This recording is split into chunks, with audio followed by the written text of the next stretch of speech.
tassa bhagavato arahato samma sambuddhassa. Namo tassa bhagavato arahato samma sambuddhassa. Namo tassa bhagavato arahato sam마 sambuddhassa. 뒷방가라 붓다. 뒷방가라 붓다가 출연하셨을 때, 뒷방가라 붓다 출연하시고 나서 수난다라 정원에서 담마사자 초전법륜경을 설하셨습니다. 그때 천만의 천인들이 법문을 듣고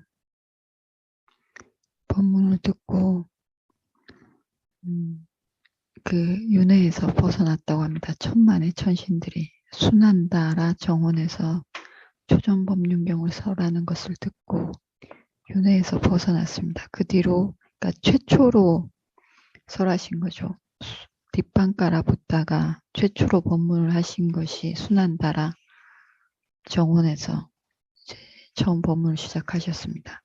그러고 나서 전국을 돌아다니면서 4개의 섬이라고 나옵니다. 그러니까 대륙 4개를 돌아다니면서 직접 법문하십니다. 전법하신데 이때 수메다 존자는 선정에 들어있어서 선정과 신통에 빠져 있어서 뒷방가라 붓다가 출연하신지 몰랐습니다. 모르고 지내다가 이때 뒷방가라 붓다는 40만 명의 아라한과 함께 다니셨다고 합니다. 아라한 40명과 고따마 붓다는 보통 500명의 아라한과 같이 다녔다 이렇게 나오는데 뒷방가라 붓다는 40만 명의 아라한들을 거느리고 다녔습니다. 이렇게 다니시면서 법문을 하시는데 라마라는 나라에 도착하셔서 수다사나 절에 계셨습니다. 그러던 중에 그렇게 거기 계신다는 것을 소식을 듣고 라마와디라는 나라 사람들이 이 뒷방가라 붓다를 라마와디에 있는 수다사나 절로 모시려고 이제 찾아갔습니다. 찾아갈 때 음식 공약물, 버터와 기름과 이런 약이 되는 음식물들을 들고 챙겨서 준비해서 가서 이 꽃이며 향수며 이런 향이며 이런 음식물들을 공양 드실 것들을 공양 올리고 법문을 듣고 나오면서 내일 우리나라로 라마와디란 나라에 오셔서 법문을 해주십사고 그때 오시면 아사디사 마하다나라고 합니다. 아사디사는 비교할 수 없는 같은 것이 없는 이처럼 한 번 더 있을 수 없는 그러니까 모든 붓다가 딱 한 번만 봤습니다. 이 보시를 그러니까 사디사는 같다이고 아가 붙으면 같을 수 없는 마하다나 큰 보시입니다. 이 아사디사 마하다나는 모든 부처님이 모든 붓다가 붓다의 생에서 딱 한 번만 봤습니다. 그 아사디사 마하다나를 고따마 부처님은 말리까 왕비로부터 받았습니다. 말리까 왕비는 고삼비 왕국에 있는 왕국에 살던 왕비였는데 아사디사 마하다나를 하셨습니다. 근데 성인 아니었습니다. 말리까 왕비는 아주 신심이 많고, 그리고 지혜롭고 상가에 공양 올리는 것을 아주 좋아하고, 그리고 상가에 스님을 모셔서 법문을 매일매일 듣고 공부를 하고 경전을 공부하고 공녀들과 다 같이 공부를 하고, 그리고 항상 무엇을 보시할까 이 생각을 했던 지혜로운 왕비였는데 죽어서 잠시 지옥에 있었습니다. 일주일 동안 지옥에 태어났습니다. 그 왕비로 있는 동안 지금 불선업 때문에 죽는 순간에 그 불선업이 떠올랐던 거죠. 그렇게 한 생을 정말 많은 보시를 하고 지혜롭게 살았는데 마침 죽을 때 자기가 지은 안 좋은 불선업이 떠올랐습니다. 그래서 지옥에 태어납니다. 처음에. 다음 생에 지옥에 태어나는 거죠. 이 아사디사 마하다나를 했습니다. 그 말리카 왕비가. 지옥에 오래 있지 않고 일주일밖에 안 있었습니다. 일주일 있다가 천상에 태어납니다. 그래서 이 아사디사 마하다나, 정말 모든 붓다가 한 번만 딱 받을 수 있는 이 마하다나를 람마와디 나라에서 람마와디 백성들이 준비를 합니다. 준비를 해서 그리고 그 고타마 붓다가 아사디사 마하다나를 받습니다. 이 책에도 나중에 나올 텐데 정말 어마어마한 의리의리한 보시를 받습니다. 보시받 궁궐로 가서 왕비니까 궁전에서 보시를 하는데 배로 상가를 모시고 오는 것부터 해서 아주 크게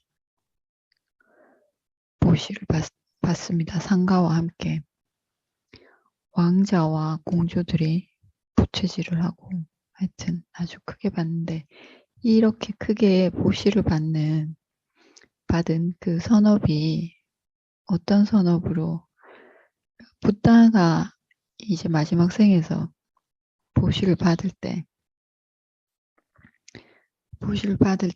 선업의 결과들로 받지 않습니까? 붓다가 마지막 생에서 붓다에게 삿바뉴타냐나를 얻는 것도 그렇고 그리고 큰 보시들을 받는 것도 그렇고 다 전생에 했던 바람이의 결과로서 받는 거죠. 붓다가 받을 때 야사디사 다나의 원인, 그렇게 큰 보시를 받는 원인, 그 전생에 지었던 선업이 무엇이었냐 하면 모래로 탑을 쌓고, 왜 우리가 그 해수욕장에서 모래로 아이들이 이렇게 탑을 쌓듯이 이렇게 모래로 탑을 쌓고 거기에 꽃을 바치고 빠체카 붓다를 위해서 이제 무덤을 만들었습니다. 무덤을.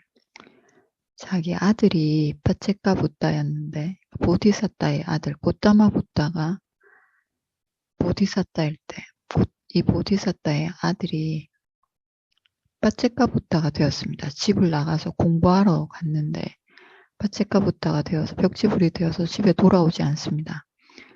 그래서 아버지가 보디사타 고타마 붓다의 전신이 아들이 돌아오지 않으니까 유학 간 아들이 돌아오지 않으니까 아들을 찾아서 갑니다. 아들을 찾아서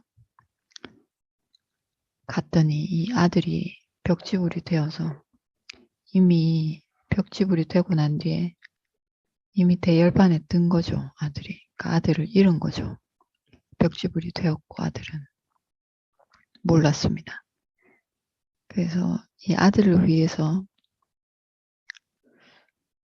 그걸 만듭니다. 뭐냐면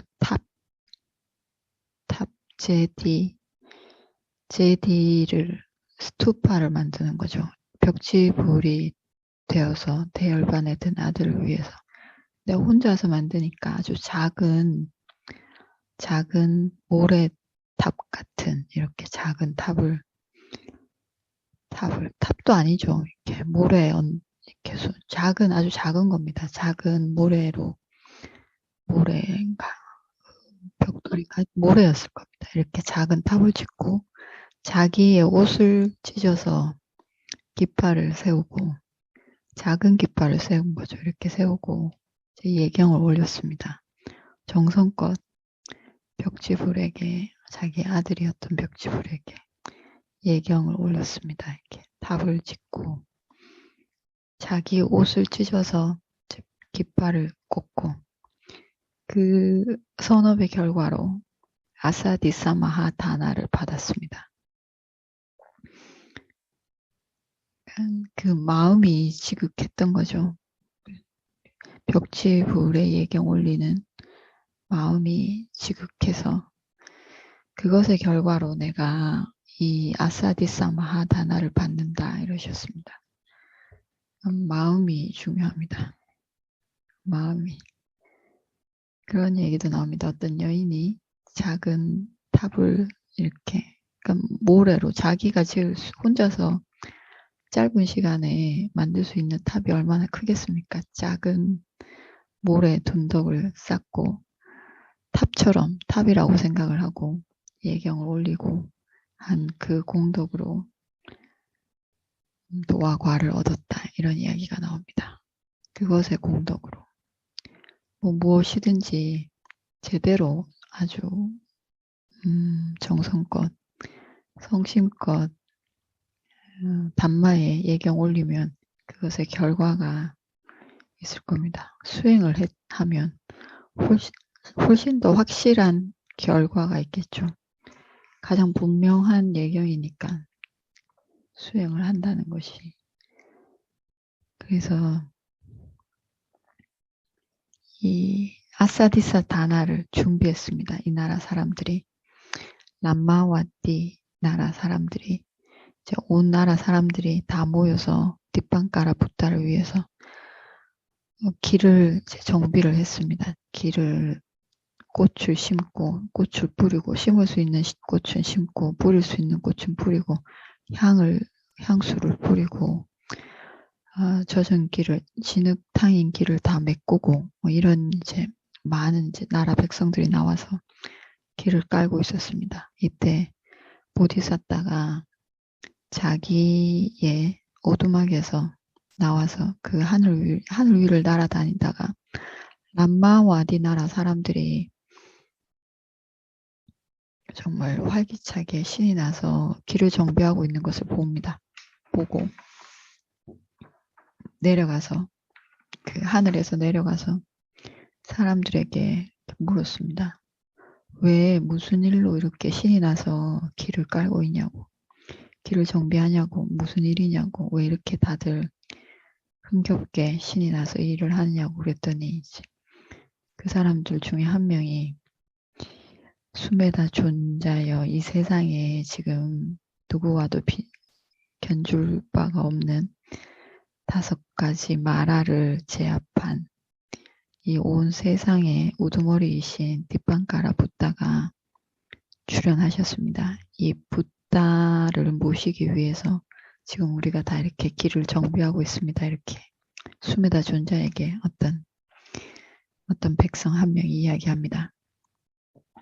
이때 수메다 존자가 출연하셨을 때, 아니 수메다 존자가 아니라 뒷방가라 붓다가 출연하셨던 이때 인간들의 평균 수명이 10만 살이었습니다.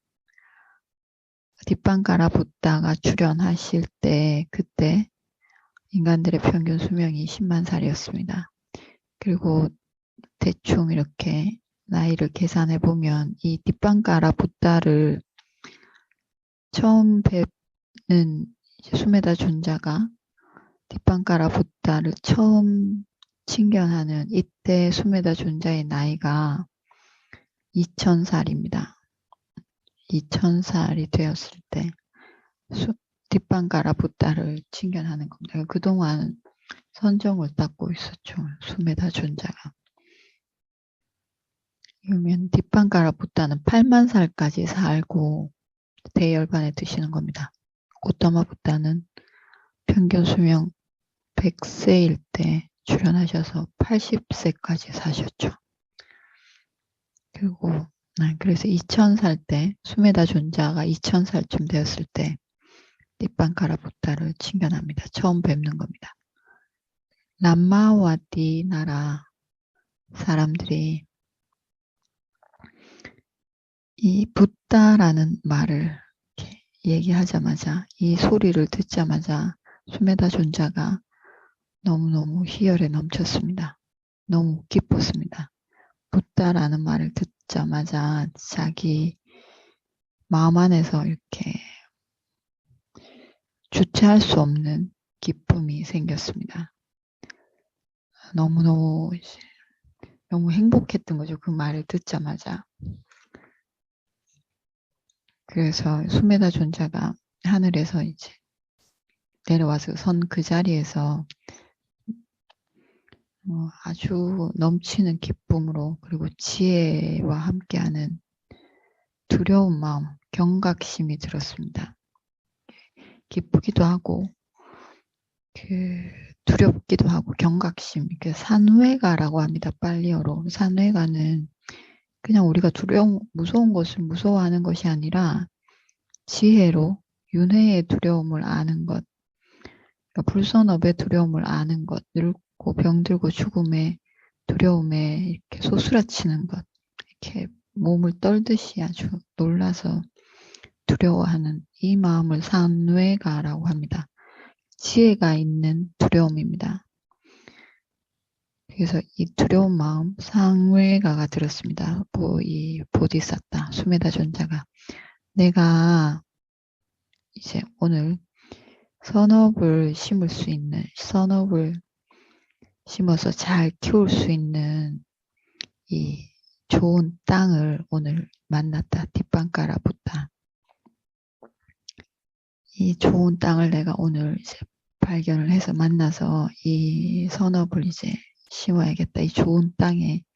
그리고 붓다를 만날 수 없는 8가지 자리가 있었지 않습니까? 축생계에 태어나고 지옥에 태어나고 그리고 오지에 태어나고 이런 8가지, 이 8가지 자리에서 벗어나서 정말 보기 어려운 붓다의 출현을 내가 오늘 봤는데 이렇게 얻기 어려운 기회를 내가 이렇게 만났을 때 뒷뱅카라 붓다로부터 얻을 수 있는 기회, 내가 이 선업을 지을 수 있는 기회를 절대 놓치지 않아야겠다. 이 선업의 기회가 나를 지나쳐가게 해서는 안 된다. 절대 내가 이 기회를 놓쳐서는 안 되겠다. 이렇게 생각합니다. 그리고 사람들에게 얘기합니다. 나에게도 이 길을 깔 수 있는 기회를 달라고, 나도 이 길을 깔게 해달라고, 그 자리를 좀 달라고 청합니다. 부탁을 합니다. 사람들에게. 그래서 사람들이 좋다고 수메다 이 반야 지혜가 있는 이 존자는 신통력이 좋으니까, 힘이 좋으니까 우리가 하기 어려운 자리, 가장 진흙이 많고 일하기 어려운 자리를 줍니다. 수메다 존자에게. 이 여기를 이제 이쁘게 단장해 달라고. 수메다 존자가 가장 하기 힘든 구역을 배정을 받고 내가 여기를 가장 좋게 그리고 가장 고귀하게 내가 신통으로 할 수 있지만 그렇게 내가 신통을 써서 쉽게 이것을 해버리면 사람들이 좋아할 리가 없다. 그래서 나도 그냥 일반 사람들처럼 내 힘으로 이 일을 내가 해야 되겠다 이렇게 생각하고 자기 힘으로 신통을 쓰지 않고 그냥 보통 사람의 힘으로 그 길을 정비합니다.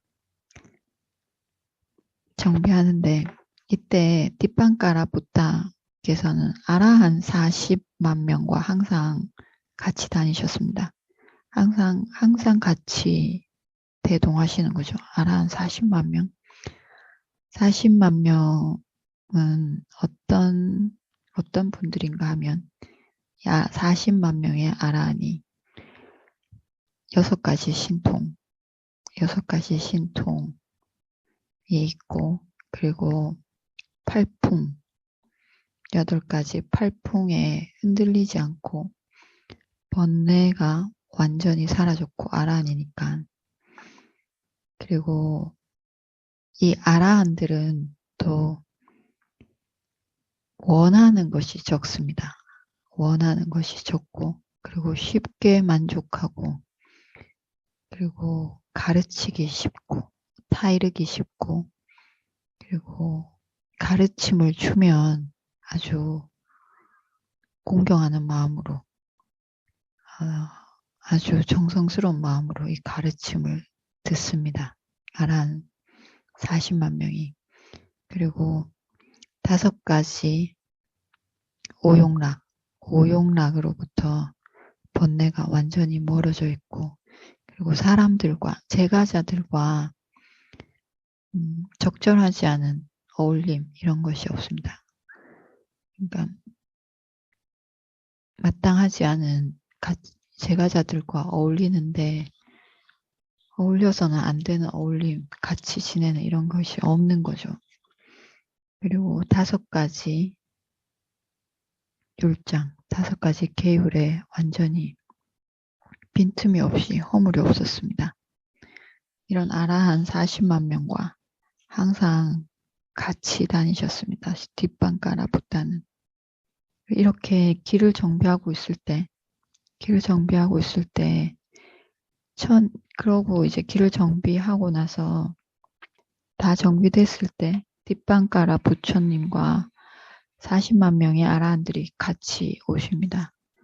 이때 천신들의 무리들이 인간들, 람마와티 나라의 이 백성들을 보는 것처럼 보았습니다. 내려다보고 있고, 그리고 이 인간들도, 이 람마와디 나라의 백성들도 천신들의 무리들을 봤습니다. 보인 겁니다. 그전에는 보이지 않았는데 서로 보이는 겁니다. 이 아사디사 마하다나를 할 때 천신들도 인간들을 보고 인간들도 천신들이 보이는 거죠. 자기들 눈에. 부처님이 신통으로 보게 하셨겠죠. 이렇게 서로를 봤습니다. 서로 마주보고 다 이 부다와 아라한 40명을 향해서 합장을 하고 맞이했습니다. 부다 40만 명을. 그리고 천신들은 천상계에 있는 꽃, 그 영꽃과 또 다른 여러 가지 꽃들을 흩뿌리고 인간들은 인간계에 있는 꽃을 이 길에 뿌렸습니다. 수메다 존자는 이제 정비가 미처 끝나지 못했죠. 이 길이 미처 다 정비가 끝나지 못했는데 이 길에 오시는 이 뒷방가라 붓다이기 때문에 32가지 붓다들이 가지는 32가지 고귀한 자의 특징이 있습니다. 고귀한 자의 특징, 그리고 또 80가지의 작은 특징들이 있습니다. 고귀한 자들이 가지는 몸에 나타나는 특징입니다. 32가지 큰 특징이 있고 80가지의 작은 특징들이 있습니다. 이렇게 이런 특징들을 다 갖추고 또 이 뒷방가라보다는 붉은색 빛이 항상 났다고 합니다. 몸에서. 네, 고타마 붓다, 지금 현재 고타마 붓다는 몸에서 빛이 항상 나지 않았습니다. 붓다는, 그러니까 왜 붓다 아우라라고 합니까? 그런 붓다에게서 나는 빛이 있는데 왜 모든 붓다마다 다 같은 것이 있고 붓다에 따라서 다른 것이 있습니다. 수명이 다르고 또 그 거느리고 다니는 아라한들의 수가 다르고 또 몸에서 나오는 광채, 그 몸에서 나오는 광채가 다릅니다. 뒷방가라 붓다는 항상 붉은 빛이 나왔는데 고타마 붓다는 그렇지 않았습니다. 항상 빛의 광채가 나지 않았습니다. 고타마 붓다가 광채가 나셨을 때는 처음 사빠뉴타냐나를 얻고 마지막 주에 아비담마를 숙고하십니다. 숙고하고 제일 마지막에 빠타나를 숙고합니다. 아비담마 안에 있는 가장 어려운 빠타나를 숙고하실 때 그때 온몸에서 빛이 났다고 합니다. 너무 좋아서 부다 스스로가 빠타나를 숙고하면서 너무 좋아서 자기 스스로 너무 행복해서 온몸에서 광채가 났습니다. 그러니까 아비담마를 부다가 설하시기 전에 천상계에서 자신의 생모인 천인에게 설하기 전에 부다의 깨달음을 얻자마자 혼자서 숙고하셨습니다. 누군가를 앞에 두고 설하기 전에 그때 제일 마지막에 가장 어려운 아비담마를 숙고할 때 온몸에서 빛이 나왔다고 합니다. 오늘 여기까지 하고 마치겠습니다. 내일 이어서 하겠습니다. 회양하겠습니다. 이다노 분양 아사와 카야 와항 호투 이망 분야 바강 사빠사따낭 바제